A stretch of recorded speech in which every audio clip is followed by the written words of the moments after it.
कृष्णाय विश्वोत्पत्त्यादिहेतवे तापत्रय विनाशाय श्रीकृष्णाय वयं नमः। कृष्णं नारायणं वन्दे कृष्णं वन्दे व्रजप्रियं कृष्णं द्वैपायनं वन्दे कृष्णं वन्दे वृथासुतम्। श्रीमद् भागवत महापुराण के तृतीय स्कंद के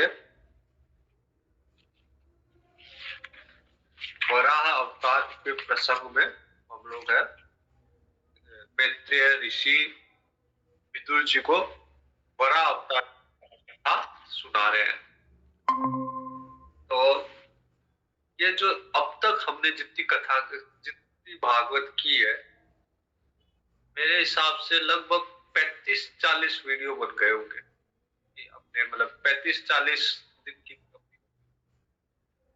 और सप्ताह विधि से अगर कोई भागवत करे तो वो अब तक की कथा एक दिन की कथा है। मतलब जितनी आप लोगों ने 35-40 दिनों में की है वो एक दिन की कथा, मतलब उनको यहाँ तक वराह अवतार के पहले तक पूरी करनी होती है। पहला स्कंद, दूसरा स्कंद और तीसरा स्कंद का सृष्टि प्रकरण, यहाँ तक की कथा जो है वो एक दिन की कथा है। तो कितनी विस्तृत कथा है, इसलिए इस संक्षेप में मतलब 35-40 घंटे हम लोगों को लगे। तो अगर ज्यादा से ज्यादा कोई कथा, जैसे हमारे लक्ष्मीनाथ जी के मंदिर में 9-10 घंटे करते हैं, तो उनके लिए भी काफी भागवत अगर सप्ताह विधि से किया जाए तो काफी विषय है। बाकी अगर 2-2.5 घंटे अगर कोई प्रवचन के रूप में कर रहे हैं तो उनके लिए तो बहुत ज्यादा विषय है। इसलिए नारद जी ने, सनकादिक ऋषियों ने सप्ताह विधि का वर्णन किया है, बताई है भागवत में, क्योंकि उसके पीछे उनका तर्क ये है कि कली काल में लोग ज्यादा दिन तक अपने मन को एकाग्र नहीं रख पाएंगे। 7 दिन मन को एकाग्र रख के कथा सुन ले वो बहुत बड़ी बात है। लेकिन सौभाग्यशाली है हम लोग कि हम लोग मन को इतना एकाग्र रख के हम इतनी लंबी कथा भी सुन रहे हैं। 35-40 दिन तो एक दिन की कथा वाला वो है प्रसंग।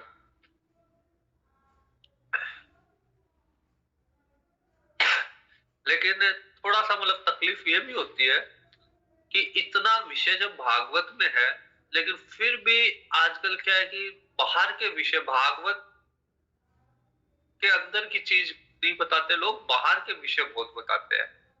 मतलब अगर पूरे 2.5-3 घंटे भागवत कर रहा तो मुश्किल से 15 मिनट 20 मिनट भागवत के अंदर की कथा करेंगे, बाकी इधर उधर के ताम झाम में लगा देंगे।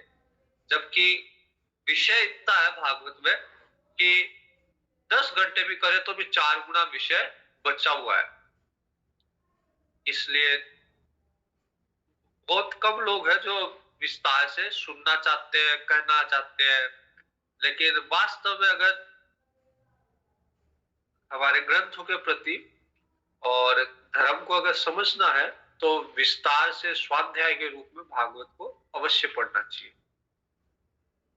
तो वराह अवतार के रूप में भगवान ने जब सृष्टि उत्पन्न हो गई मनु शत्रुपा जी के द्वारा, अब मैथुनी सृष्टि प्रारंभ हो गई, तो मनु महाराज ने कहा ब्रह्मा जी से, ब्रह्मा जी अब हम संतान, आपकी जैसी आज्ञा होगी, हम संतान उत्पत्ति तो करेंगे लेकिन उनको रहने के लिए स्थान चाहिए।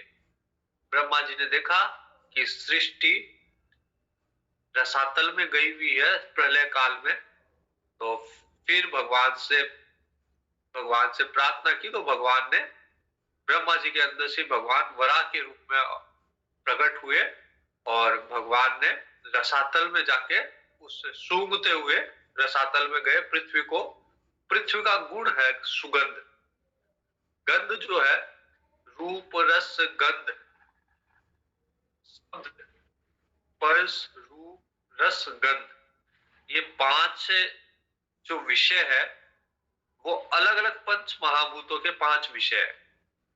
जैसे रूप है अग्नि का विषय, रस है जल का विषय, स्पर्श है वायु का विषय, शब्द है आकाश का विषय और गंध है पृथ्वी का विषय। तो पृथ्वी के अंदर से गंध आती है, सुगंध आती है, गंध आती है। तो वराह भगवान पृथ्वी को सूंघते सूंघते और रसातल में गए, वहां जाके अपने दांतों से पृथ्वी को ऊपर ला रहे थे। रास्ते में हिरण्याक्ष मिला, उससे युद्ध हुआ, वो प्रसंग आगे आएगा। और भगवान पृथ्वी को ऊपर लेके आए, तब सारे ऋषि मुनि अब भगवान की स्तुति कर रहे हैं।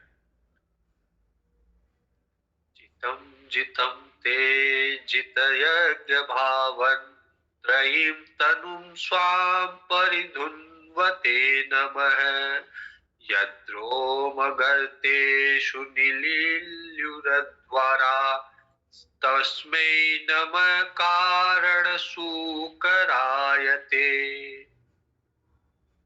आपने पृथ्वी का उद्धार करने के लिए यज्ञ शुक्र रूप धारण किया है। आपके रोम कूपों में संपूर्ण यज्ञ लीन है, आपको हम बार बार नमस्कार कर रहे हैं।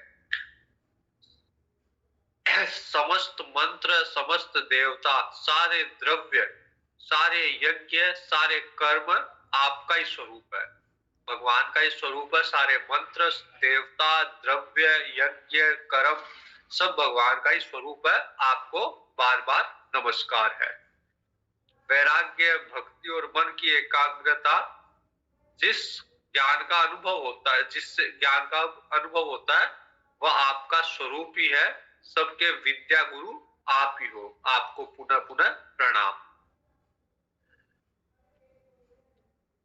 आपने चराचर जीवों को सुख पूर्वक रह सके, उनको स्थान देने के लिए आपने पृथ्वी, जो कि आपकी पत्नी है, जगत माता है पृथ्वी को, उनको जल पे आप स्थापित कीजिए। आपने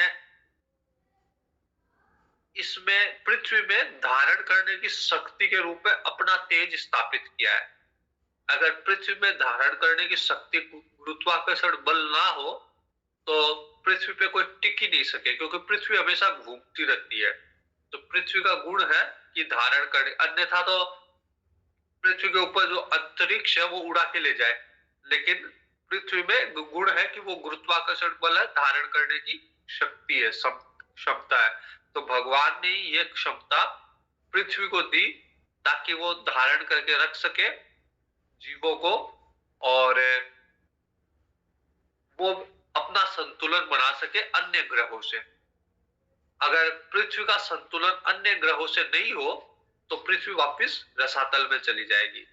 इसलिए पृथ्वी अन्य ग्रहों से सामंजस्य बना के और गुरुत्वाकर्षण बल के रूप में सबको आश्रय प्रदान करती है।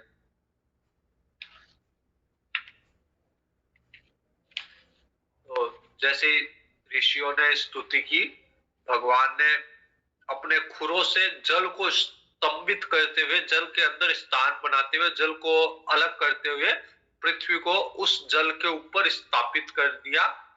और भगवान की स्थापित की हुई पृथ्वी जल में डूबती नहीं है। इस तरह भगवान लीला रूप में पृथ्वी को बाहर लेके आए और श्री हरि अंतर्धान हो गए। तो ये भगवान का जो लीलामय चरित्र है अत्यंत कीर्तनीय है। सब प्रकार के पाप तापों को दूर करने वाला है। जो भक्ति से सुनता है, सुनाता है, भगवान उसमें निश्चित प्रसन्न होते हैं, परम पद को प्रदान करते हैं। अब सुखदेव विदुर जी प्रश्न करते हैं कि आपने कहा कि भगवान पृथ्वी को रसातल से बाहर ला रहे थे, तो हिरण्याक्ष से मुठभेड़ हो गई, हिरण्याक्ष बीच में आया था। तो अब ये प्रसंग मेरे को बताओ कि किस कारण से हिरण्याक्ष की और भगवान श्री हरि की मुठभेड़ हुई। जब भगवान पृथ्वी को ऊपर ला रहे थे सुख रूप में। मैत्रेय जी कहते हैं कि आपने अच्छा प्रश्न किया, क्योंकि आपका ये प्रश्न है हिरण्याक्ष की कथा, ये भगवान की कथा की तरफ ही प्रेरित करेगा। और कोई भी कथा हो उसका पर्यवसान भगवत कथा में ही होना चाहिए। तो आपका जो प्रश्न है ये हमको भगवत कथा की तरफ ही ले जाएगा। भगवान की महिमा, भगवान की कीर्ति, भगवान की ही विभूति सुनने को मिलेगी। इसलिए मैं बड़ा प्रसन्न हूं आपके इस प्रश्न से।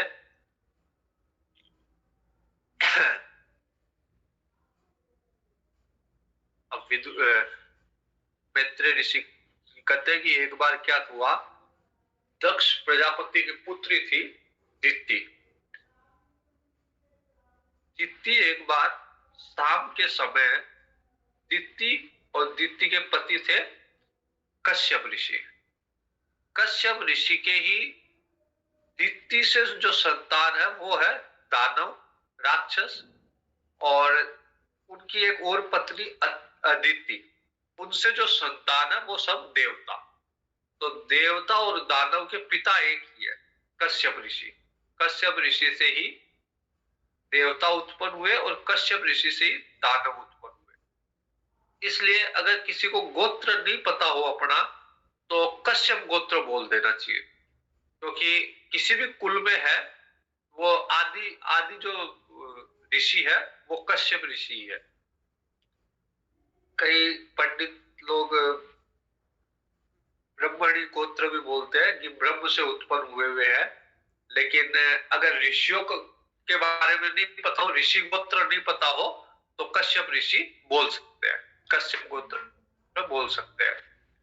तो एक समय, शाम के समय, शाम का जो समय होता है वो राक्षसों का समय होता है।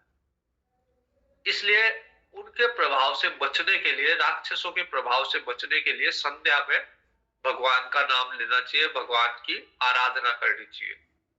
अगर उस समय, संध्या के समय भगवान का नाम नहीं लिया जा रहा, भगवान की आराधना नहीं की जा रही, तो जो राक्षस है वो आक्रमण करेंगे। राक्षस बुद्धि पे आक्रमण करके बुद्धि भ्रमित कर देंगे, भ्रष्ट कर देंगे। तो एक बार दिति जो है शाम के समय पुत्र प्राप्ति की इच्छा से और कश्यप ऋषि के पास जाके प्रार्थना करती है कि मुझे सूर्यास्त, अभी सूर्यास्त का समय, सायं का समय है, मेरे को अभी पुत्र उत्पत्ति की इच्छा हो रही है, और आप, क्योंकि मैं आपकी धर्मपत्नी हूं, इसलिए आप पति पत्नी अर्थ में, धर्म में, काम में साथ रहते हैं, इसलिए आप मेरी इस कामना की पूर्ति कीजिए। उस समय सूर्यास्त का समय जान के कश्यप ऋषि को पता था कि सूर्यास्त में बहुत सारे दैत्य घूमते रहते हैं, इसलिए उनका प्रभाव रहता है सूर्यास्त में। जब सूर्य भगवान की उपस्थिति में तो उनका प्रभाव नहीं रहता, लेकिन सूर्यास्त जब हो रहा है, संध्या का समय, तो उनका प्रभाव रहता है। इसलिए वो अग्निशाला में बैठ के ध्यान कर रहे थे, लेकिन दीप्ति वही जाके और कश्यप ऋषि को कहती है कि मुझ अबला पे कामदेव ने आक्रमण कर रखा है, मैं काम के वशीभूत हूं, इसलिए अब मेरे को पुत्र उत्पत्ति की इच्छा हो रही है, आप मेरा सहयोग करें।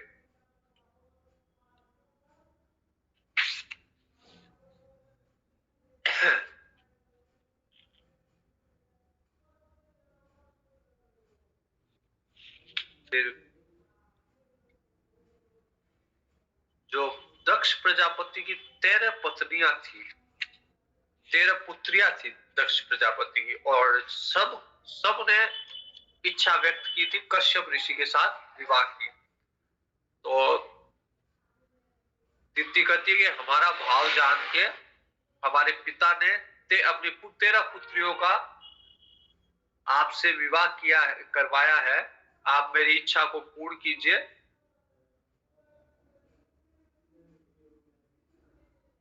तो कामदेव के प्रभाव से दिति अत्यंत बेचैन हो रही थी, विवश हो रही थी।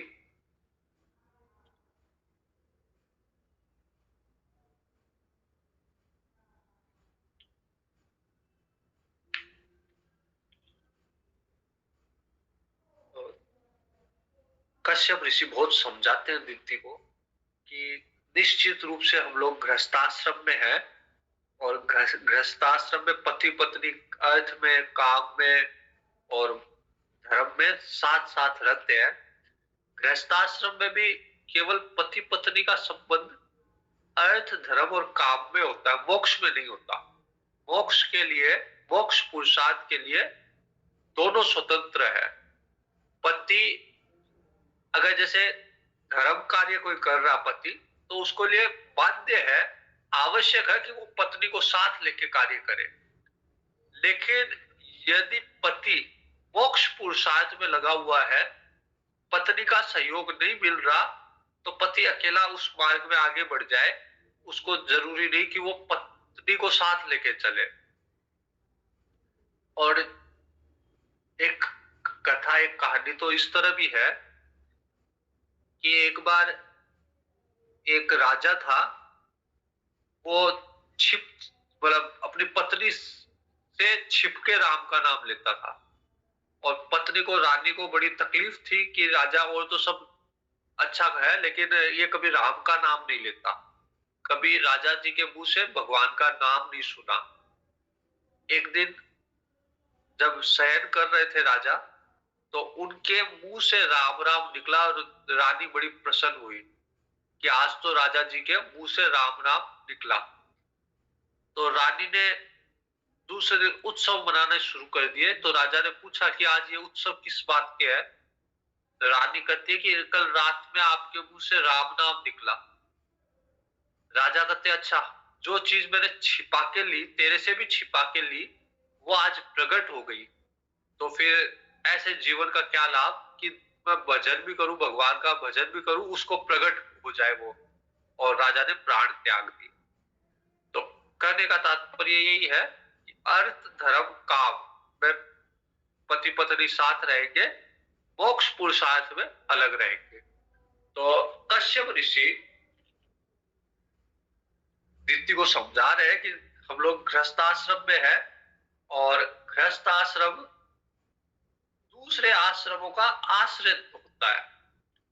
बाकी तीनों आश्रम गृहस्थाश्रम पे निर्भर है। ब्रह्मचारी भी गृहस्थाश्रम पे निर्भर है, वानप्रस्थी भी गृहस्थाश्रम पे निर्भर है, और सन्यासी भी गृहस्थाश्रम पे निर्भर है। तो गृहस्थाश्रमी दूसरे आश्रमों को आश्रय देता हुआ अपने आश्रम द्वारा स्वयं में दुख समुद्रों को के पार हो जाता है। अगर कोई सदगृहस्थी है और वो बाकी अन्य आश्रमों को भी आश्रय देता है, सन्यासियों को आश्रय देता है, वानप्रस्थियों को आश्रय देता है, ब्रह्मचारी को आश्रय देता है, तो केवल इसी से वो भी दुख के सागर से पार हो जाता है, गृहस्थी भी।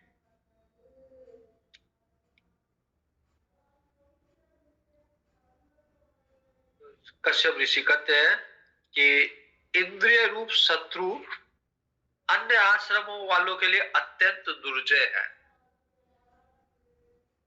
गृहस्थ, वानप्रस्थ में, सन्यास में और ब्रह्मचारी आश्रम में लोग इंद्रिय रूपी शत्रु को जीतना बड़ा दुर्लभ है। लेकिन गृहस्थ आश्रम में यह कार्य सुगम हो जाता है। अपनी विवाहिता पत्नी का आश्रय लेके इस इंद्रिय रूपी शत्रु पे विजय प्राप्त की जा सकती है गृहस्थ आश्रम में। तो कश्यप ऋषि कहते हैं कि तुम्हारी इच्छा है पुत्र उत्पत्ति की, तो मैं अवश्य पूरी करूंगा, गृहस्थ का धर्म है, लेकिन ये समय ठीक नहीं है। तुम एक मुहूर्त ठहरो, फिर, क्योंकि अगर इस समय संध्या का समय है, इस समय हम समागम करेंगे तो लोग मेरी निंदा करेंगे। इस समय, यह समय उपयुक्त नहीं है। संध्या का समय भगवान का भजन करना चाहिए। इस समय यह कोई काम के वशीभूत होने का समय नहीं है।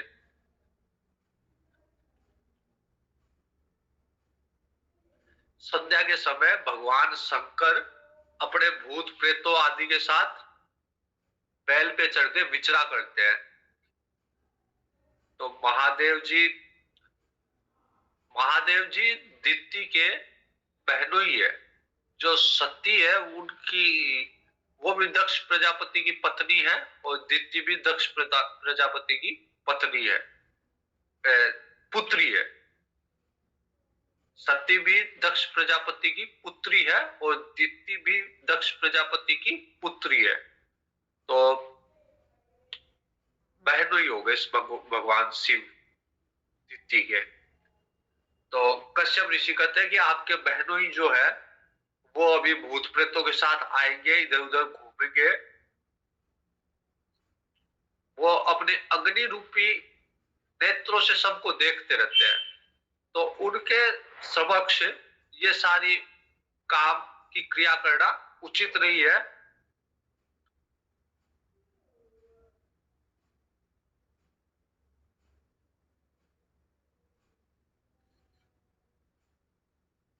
भगवान शिव की जो माया है, उनकी विवेकी पुरुष अविद्या का आवरण हटाने की इच्छा से उनके निर्मल चरित्रों का गान करते हैं, भगवान शिव का गान करते हैं। क्योंकि भगवान शिव जो है वो सारे भोगों को त्याग चुके हैं, सारे भोगों के वशीभूत नहीं होते हैं। इसलिए ये नश्वर शरीर जो है कुत्तों का भोजन है। मरने के बाद में कुत्ते इस शरीर को खा जाते हैं। जो अविवेकी पुरुष केवल इस शरीर को यह मानता है कि यही आत्मा है और इसी के पोषण में, इसी की इच्छा पूर्ति में लगे रहते हैं, इसी को, शरीर को ही वस्त्र से, आभूषण से, माला से, चंदन से सजाते संवारते हैं। वे, उनको लगता है कि भगवान शिव का जो आचरण है, भगवान शिव का जो रूप है वो अमंगलकारी है। लेकिन ब्रह्मा जी भी भगवान शिव की मर्यादा का, धर्म मर्यादा का पालन करते हैं।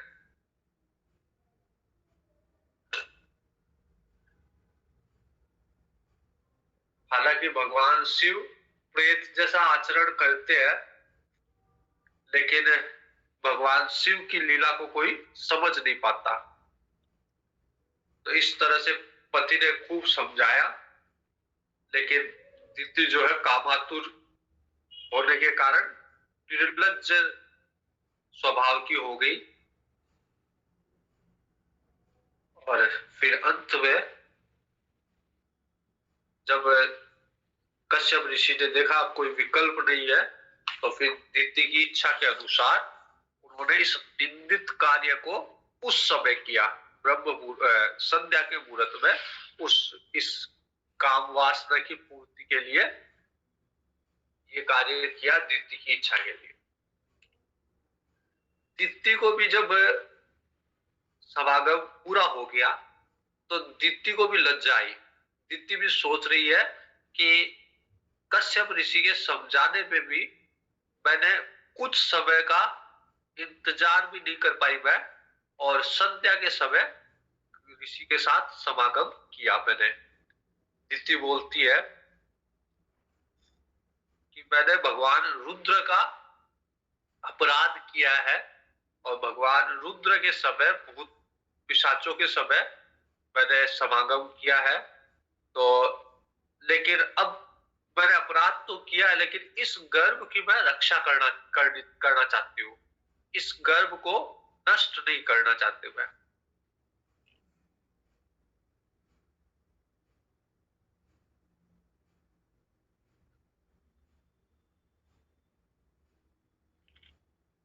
क्योंकि सती के पति जो है मेरे तो बहनों ही है और बड़े कृपालु स्वभाव के हैं, इसलिए मुझ पे प्रसन्न होंगे और मेरे गर्भ की रक्षा करेंगे।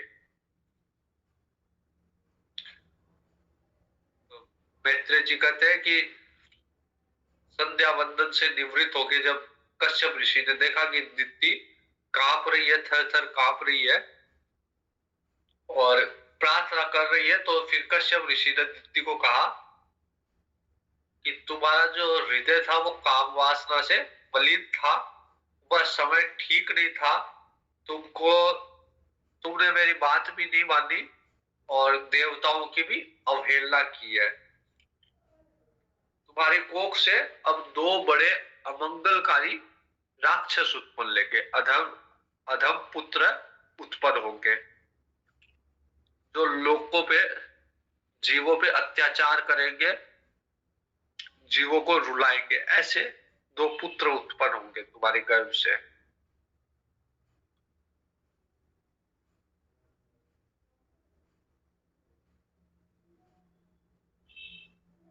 लेकिन फिर इन्हीं दो पुत्रों की को मारने के लिए भगवान जगदीश को अवतार लेगा।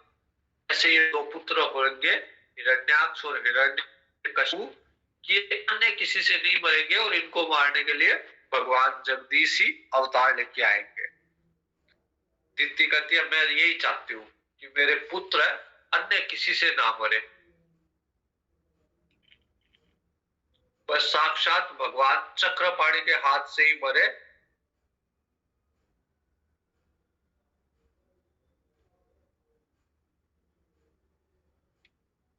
अन्य किसी ब्राह्मण के श्राप से तुम ना मरे कम से कम, क्योंकि ब्राह्मण के अगर श्राप से कोई मरता है तो उसको तो नरक के लोग भी दया नहीं करते उस पे। तो उनके कल्याण के लिए, उनके उद्धार के लिए साक्षात भगवान अवतार लेके आए, इससे अच्छा कुछ नहीं हो सकता। मेरी भी यही इच्छा है कि मेरे पुत्र भगवान से ही मरे।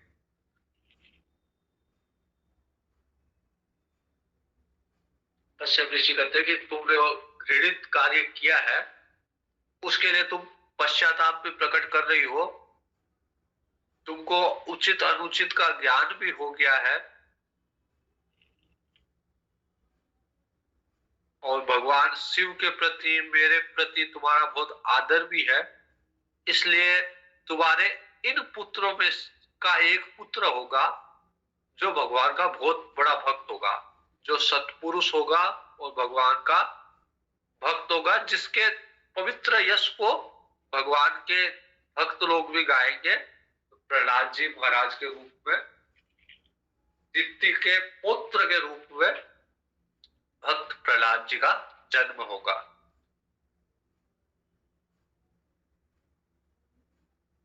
और स्वयं भगवान भी तुम्हारे पुत्र से और पुत्र की अनन्य भक्ति से संतुष्ट हो जाएंगे।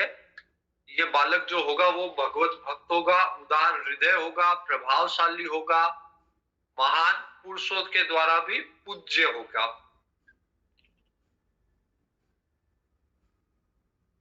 और देहाभिमान को त्याग देगा।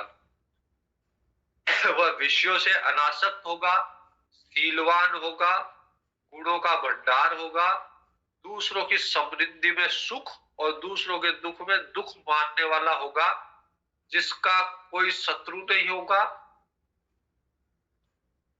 और दूसरों के ताप को हरने वाला होगा,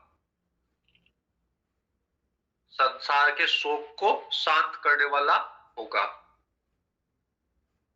और भगवान स्वयं श्री हरि तुम्हारे इस पुत्र को दर्शन देंगे।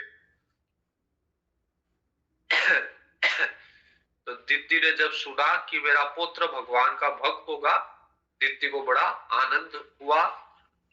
दैत्य माता है दित्ति, लेकिन उनको भी बड़ा आनंद हुआ कि मेरे यहाँ एक भगवान का भक्त पुत्र के रूप में जन्म लेगा और मेरे पुत्र भी श्री हरि के हाथों से मारे जाएंगे। उसे और भी बड़ा उत्साह हुआ। अब जब श्राप मिल गया तो हिरण्याक्ष और हिरण्यकशिपु की उत्पत्ति का प्रसंग प्रारंभ होता है। मैत्री ऋषि कहते हैं कि दिति को हमेशा ये आशंका रहती थी कि मेरे पुत्र को देवता लोग ईर्ष्या करते तो मेरे पुत्रों को देवता नुकसान पहुंचाएंगे। हमेशा से दैत्यों और देवताओं की ईर्ष्या लड़ाई चलती रहती है।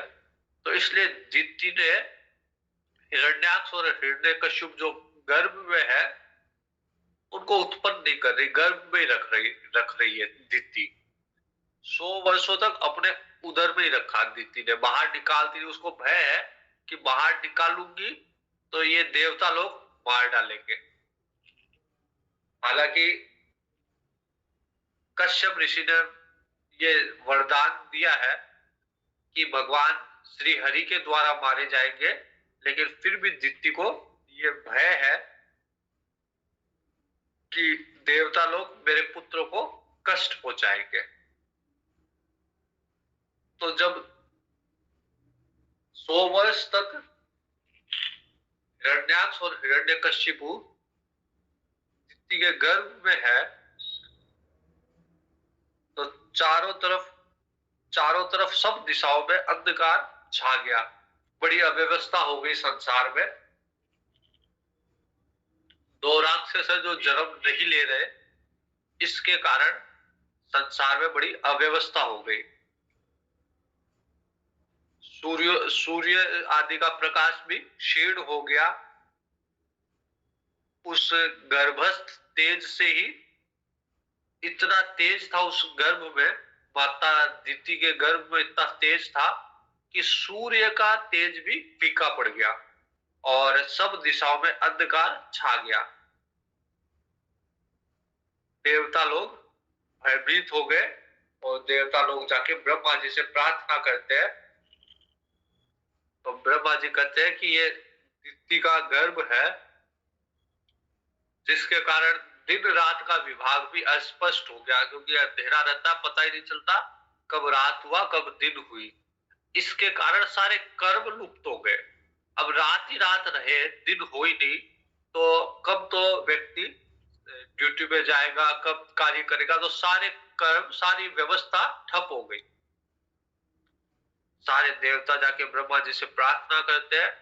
ब्रह्मा जी कहते हैं ये दिति का गर्भ है, सारी दिशाओं को अंधकार में कर रखा है इसने। ब्रह्मा जी हंसे देवताओं की प्रार्थना सुन के, और फिर ब्रह्मा जी कहते हैं कि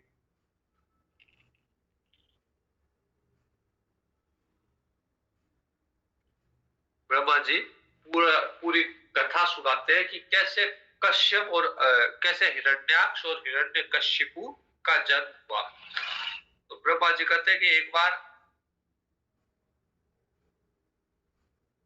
सनकादिक ऋषि, मेरे मानस पुत्र सनकादिक ऋषि, जिनकी लोक में कोई आसक्ति नहीं है, वो विचरण करते करते वैकुंठ धाम में चल गए और उनको ये आशीर्वाद था कि कहीं में भी वो निर्बाध रूप से जा सकते थे। वहां पे वैकुंठ लोक में जैसे ही सनकादिक ऋषि प्रवेश करने लगते हैं, भगवान के ये 2 द्वारपाल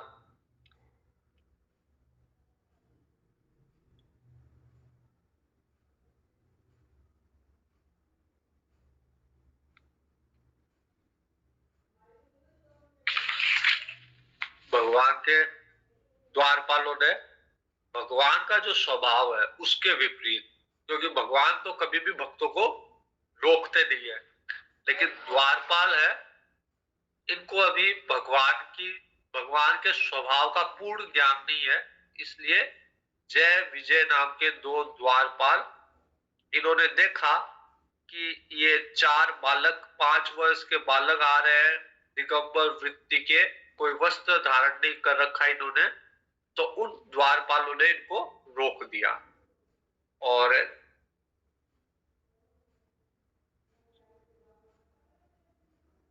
जैसे ही सनकादिक ऋषि को लगा कि ये तो भगवान से मिलने में बाधा है, ये जय और विजय। तो उनका क्रोध जो है वो प्रकट हो गया सनकादिक ऋषियों का, और मुनियों ने कहा कि आप लोग वैकुंठ लोक में निवास कर रहे हो, और वैकुंठ में सब भगवान के पार्षद भगवान की तरह ही होनी चाहिए, भगवान के सारूप्य ही होना चाहिए। जैसे भगवान का रूप है वैसा ही उनका रूप होना चाहिए, तो भगवान के समान ही समदर्शी होनी चाहिए। और आप लोगों ने, जय विजय, आप लोग द्वारपालों ने मेरे को रोका है, इसलिए तुम्हारा स्वभाव में विषमता है। भगवान तो परम शांत स्वभाव के हैं, किसी का विरोध नहीं करते, फिर तुमने ऐसा काम क्यों किया, तुमने हमें क्यों रोका?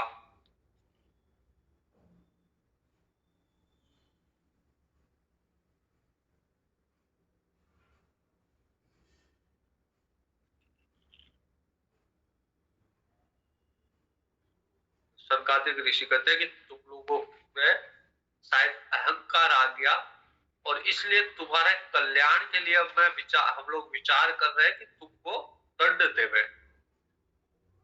भेद बुद्धि उत्पन्न हो गई तुम लोगों में, इसलिए पापमय योनियों में जाओ, और जहां काम क्रोध लोभ प्राणियों के ये तीन शत्रु निवास करते हैं, ऐसी योनियों में जाओ जहां काम क्रोध और लोभ रहते हैं।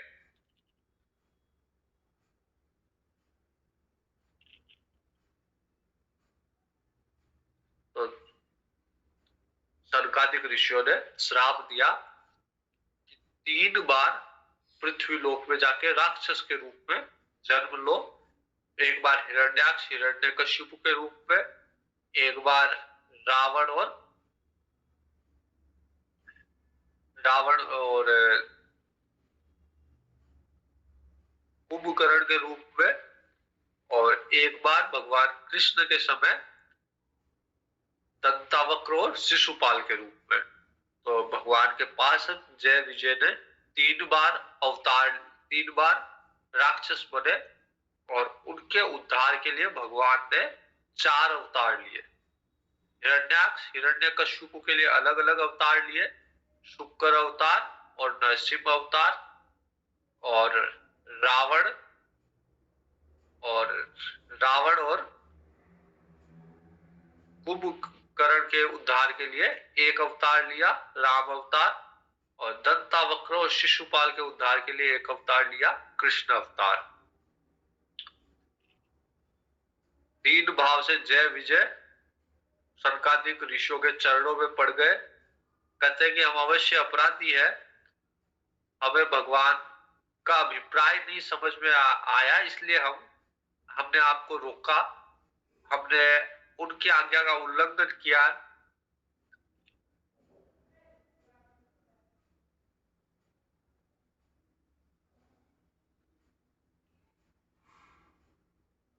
तो कोई किसी भी योनि में जाए हम, लेकिन एक चीज हमारे साथ रहे कि हमारे भगवत स्मृति नष्ट ना हो, हम कभी भी उस मोह को प्राप्त ना हो जिसमें भगवत स्मृति नष्ट हो जाए।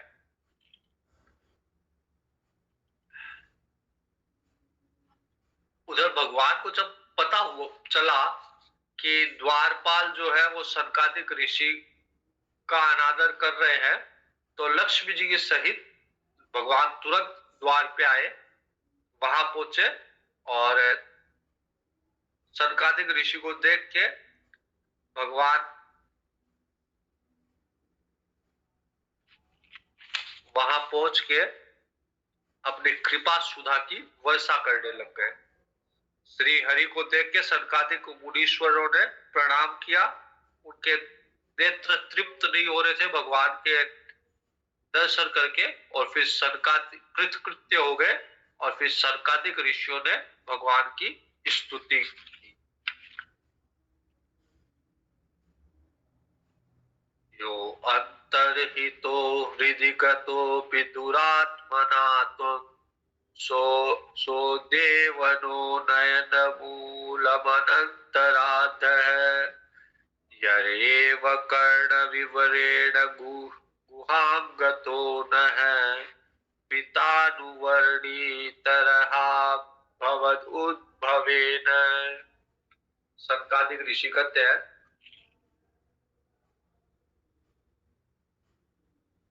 कि आप अंतर्यामी रूप से तो दुष्ट के हृदय में भी रहते हैं, लेकिन उसकी दृष्टि से ओझल ही रखते हैं। भगवान सबके हृदय में रहते हैं, लेकिन सब भगवान के दर्शन नहीं कर पाते, क्योंकि उनकी दृष्टि शुद्ध नहीं है। तो दुष्ट के हृदय भगवान है, लेकिन वो भगवान के दर्शन नहीं कर पाते।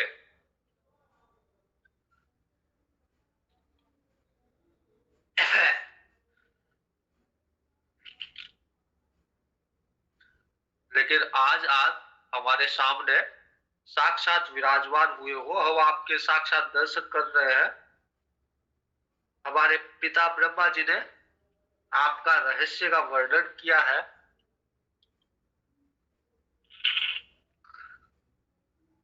हम आपके साक्षात परम तत्व को जानते हैं। इस समय आप अपने विशुद्ध सत्व में विग्रह में विराजमान हो और भक्तों को आनंद दे रहे हो। आपकी सगुण साकार मूर्ति को राग और अहंकार मुक्त मुनिजन आपकी कृपा दृष्टि से प्राप्त हुए भक्ति योग के द्वारा अपने हृदय में उपलब्ध करते हैं। तो जो ऋषि मुनि राग द्वेष से मुक्त हो गए, वो भी भगवान की सगुण मूर्ति को अपने हृदय में धारण करते हैं। आपका सुयश जो है अत्यंत कीर्तनीय है, संसार के सारे दुखों की निवृत्ति करने वाला है। आपके शरण में रहने, आपके चरणों की शरण में रहने वाले जो आपके कथा रसिक लोग हैं, वे मोक्ष प्रद को भी कुछ नहीं समझते, क्योंकि उनको तो आपकी कथा, आपके चरणों की शरण मोक्ष से भी बढ़कर लगती है, तो मोक्ष का भी अनादर करते हैं।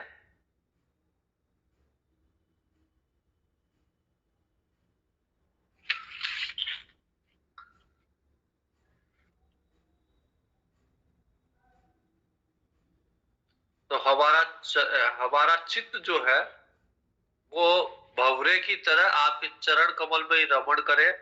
हमारी वाणी, हमारे हमारी वाणी आपके चरण संबंध में का सुयश गान करे और हमारे कान आपके सुयश को श्रवण करे।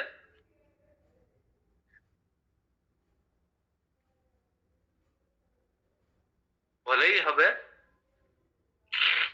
हमारे कोई ऐसे कर्म हो जिसके कारण हमें नरक प्राप्त हो, इसकी कोई बात चिंता नहीं है हमें, लेकिन हमारे नेत्रों के सामने आपका आपका स्वरूप हमेशा विराजमान रहे। नरक में रख के भी हम आपका ध्यान करें।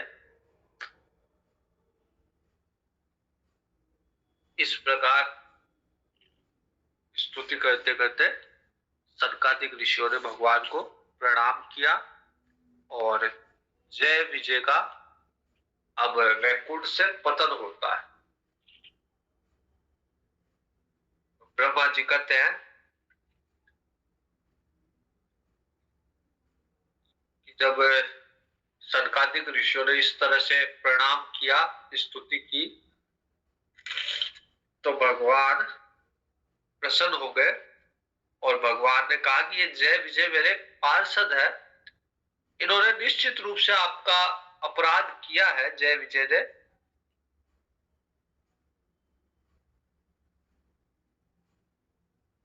और आपने जो इनको आपकी अवज्ञा की है, उसके कारण आपने जो इनको दंड दिया है वो मुझे स्वीकार है, मुझे अभिमत है मेरा। उसमें मेरे अनुचरों के द्वारा आप लोगों का जो तिरस्कार हुआ है उसे मैं अपना ही किया हुआ मानता हूं। अगर कोई सेवक के द्वारा कोई गलती होती है तो ये माना जाता है कि स्वामी से ही हुई है वह गलती। तो इनके द्वारा जो आपकी अवमानना हुई है उसका भार मैं अपने ऊपर लेता हूं, इसलिए मैं आप लोगों से प्रसन्नता की भिक्षा मांगता हूं।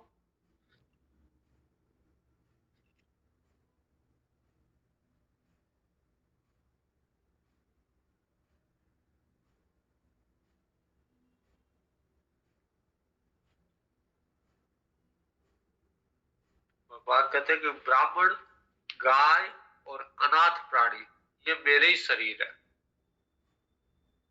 तो इनकी अगर इनका कोई निरादर करता है, ब्राह्मणों का, गाय का और अनाथ प्राणी का, तो मेरा ही निरादर करता है। ब्राह्मण का तिरस्कार पूर्वक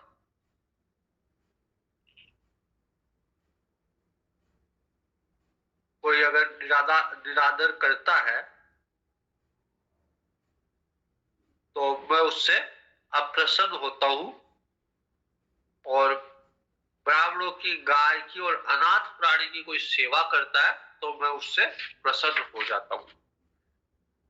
आप केवल इतनी कृपा कीजिए अब कि इनका ये निर्वासन काल जो है वो शीघ्र समाप्त हो जाए। आपके आपके वचनों के हिसाब से अवश्य ये पृथ्वी लोक पे जाएंगे, लेकिन इनका जो निर्वासन काल है वो शीघ्र ही समाप्त हो जाए, ये अपने अपराध के अनुरूप अधम गति को भोगकर शीघ्र वापस मेरे पास लौट आए, क्योंकि ये मेरे पार्षद है, मेरे सेवक है, इनसे भूल हो गई। इसके लिए जो भी आपने अपराध के लिए इनको दंड दिया है उसको ये भोगेंगे, लेकिन वापस ये मेरे पास आ जाए, ऐसा अनुग्रह करिए। तो भगवान की इतनी उदारता देख के कि भगवान स्वयं बाहर आए द्वार पे और अपने पार्षदों के द्वारा किए गए अपराध को अपने ऊपर लेते हैं, फिर पार्षदों के शीघ्र वापस वो पार्षद मेरे पास आए इसकी चिंता करते हैं। तो इस उदारता को देख के सनकादिक ऋषियों को बहुत आनंद हुआ, और हाथ जोड़ के सनकादिक ऋषियों ने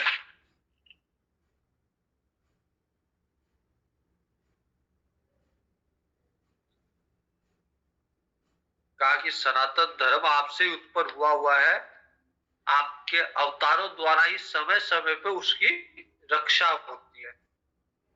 आप आपकी धर्म के परम गुह्य रहस्य ये शास्त्र है,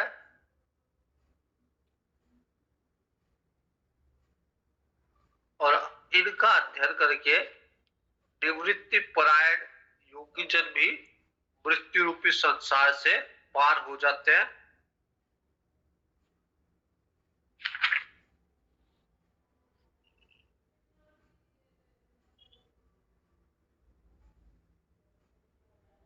भगवान कहते हैं कि जैसा आप समझो द्वारपालों को वैसा दंडित करो अथवा पुरस्कृत करो।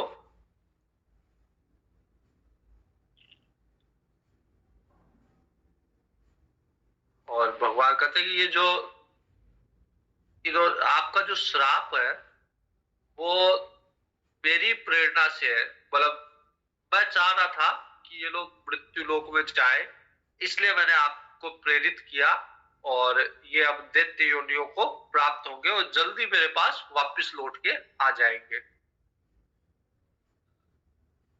सनकादिक ऋषियों ने प्रणाम किया, भगवान को परिक्रमा की और वहां से लौट आए। भगवान ने जय विजय को कहा कि भय मत करो, तुम्हारा कल्याण होगा। मैं योग निद्रा में स्थित हो गया था, तब तुमने द्वार में प्रवेश करते हुए लक्ष्मी जी को रोका था।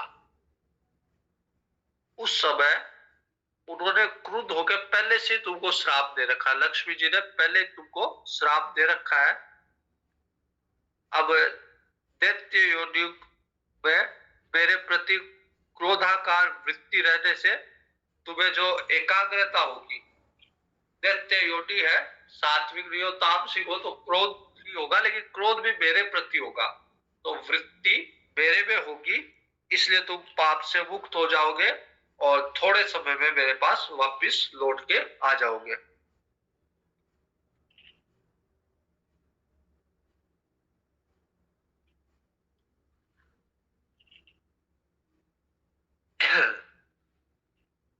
तो ब्रह्मा जी कहते हैं कि इस समय जो दिति के गर्भ में कश्यप जी का जो अंश है वो भगवान के पार्षद ही है, उन्होंने ही प्रवेश कर रखा है, उन्हीं के उसी के कारण उनका उस गर्भ में इतना तेज है।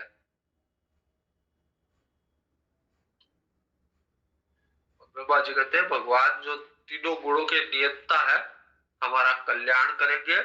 अब इस विषय में हमारे विशेष विचार करने योग्य कुछ नहीं है, भगवान ही हमारा कल्याण करेंगे। अब हिरण्यकशिपु और हिरण्याक्ष का जन्म होगा जिसे कल देखेंगे। ओम पूर्णमद पूर्णमिदं पूर्णात् पूर्णमुदच्यते पूर्णस्य पूर्णमादाय पूर्णमेवावशिष्यते। ओम शांति शांति शांति। हरि ओम श्री गुरुभ्यो नमः। हरि ओम। प्रणाम महाराज जी। प्रणाम। हरि ओम।